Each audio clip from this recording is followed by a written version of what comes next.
আসসালামু আলাইকুম। আশা করি সবাই অনেক ভালো আছেন। আজকে সকালবেলা উঠেই ছাদে চলে গিয়েছি, আর গিয়ে দেখি অনেক গোলাপ ফুল ফুটেছে। আর ফুলের মাঝে গোলাপ আমার সবচেয়ে পছন্দ। আজকে এই সুন্দর জামাটা পরেছি, একটা সুন্দর জায়গায় যাব, আর সেখানে আমরা সবাই লাঞ্চ করব।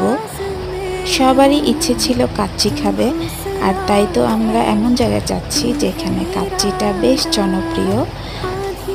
আমরা চলে গিয়েছিলাম সুলতানস ডাইনে। আর এই তো আমরা সবাই এখানে খাচ্ছি। এই যে এই হলুদ রঙের যে শরবতটা দেখতে পাচ্ছেন, এটা হচ্ছে জাফরান শরবত, আর এই তো বোরহানি। আর এখানে আমি অনেক মাখিয়ে কাচ্চি খাচ্ছি। পাশেই একটা মেলা বসেছিল, আর মেলায় বরফের গোলা বিক্রি হয়, এটা ভেবে আর দেরি করলাম না। তারপর বাসায় এসে চায়ের কাপে চুমুক দিলাম।